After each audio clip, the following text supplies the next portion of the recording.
ఏంటి సార్ ఊరికే 22, 23 అని పెంచుకుంటూ పోతారు? రైల్వే కౌంటర్ లో మీరు ఒకటి మీద చేసుకున్నారు, వాడు చచ్చాడు, అది హత్య కాదు, యాక్సిడెంట్. రైల్వే పోలీస్ మిమ్మల్ని బెదిరించాడు, వేధించాడు, వాడు మందులో ఉన్నాడు. ఆ హత్యకి మీకు ఏ సంబంధం లేదు. ఊరికే 22, 23 నెంబర్లు చెప్పేస్తున్నారు. 22 హత్యలు చేయడానికి కారణం ఉండాలి కదా సార్. కథలకైతే కారణమో తొక్కో కావాలి.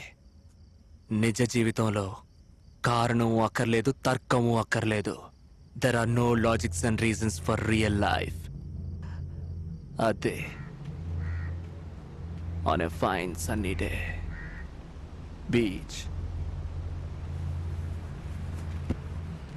నీకెన్నేళ్ళకి పెళ్ళైంది?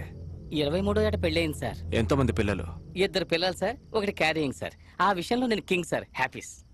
నా వయసు ఎంతో చెప్పు. మీ గడ్డాన్ని చూసి మీ వయసును ఎలా కనిపెట్టగలను సార్? 26 ఏళ్ళు. ఇంతవరకు జీవితంలో ఒక్క అమ్మాయిని కూడా లేదు. ఎన్ని రోజులండి బాత్రూంలోనే. బీచ్ లైట్ చూసినా వాళ్ళే కనిపిస్తున్నారు, అంత ఎండలోను.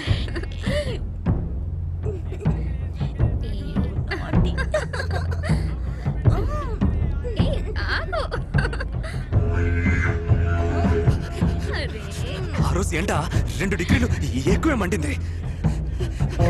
నడి నెత్తిన దామనేదో పెళ్ళినట్టయింది. తీశాను, కాల్చాను.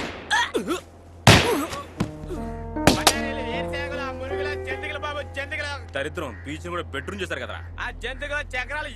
ఆ రోజు 2 డిగ్రీలు ఎండ ఎక్కువడానికి కారణం నేనా సార్? ఓజోన్ లేయర్ లో బొక్కపడ్డానికి కారణం నేనా సార్? నా జీవితంలో ఒక్క అమ్మాయి కూడా లేకపోవడానికి కారణం నేనా సార్? అదే డబ్బు నోడు ఈజీగా తీసుకెళ్ళడానికి కారణం నేనా సార్? నా జీవితంలో అంజలి లేకుండా పోవడానికి కారణం నేనా సార్? చెప్పండి.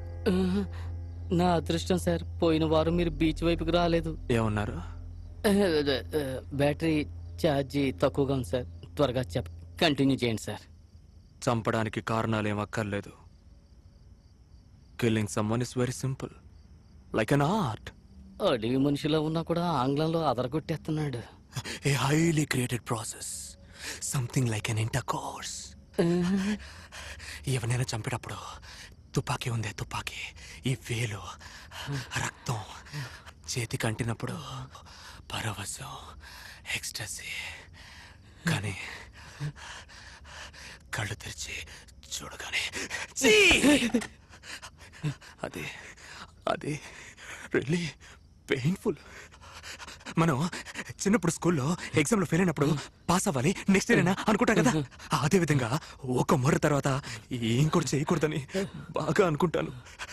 కానీ ఈ చెయ్యిందే, ఈ చెయ్యి దీనికి వణుకు మొదలవుతుంది. తలలో డంగని ఒక గంట కొడుతుంది. అలా జరిగితే I'm going to do something. నేను పగల్లో ఎప్పుడు బయటికే వెళ్ళను. ఈ 4 గోడల మధ్య ఉంటాను. రాత్రే బయటికి వెళ్తాను. ఇలాగే పోయిన నెల బాగా ఒకటే వణుకు, గంట కొడుతూనే ఉంది. అది వినపడగానే నేను బయటికి వెళ్ళేదో చేస్తాననిపించింది. నేను రూమ్ లోపలే ఉన్నాను. I was trying my level best to stay inside the room. కానీ ఒకవైపు నా మనసు వెళ్ళమని చెప్తోంది. But still, I was controlling. కానీ ఆ రోజు బాగా ఎక్కువైంది.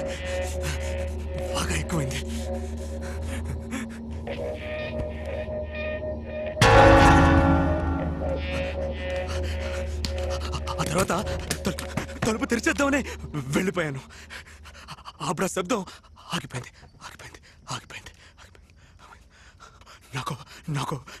నాకు మళ్ళీ ఆ శబ్దం వినపడుతుందేమోనని భయం.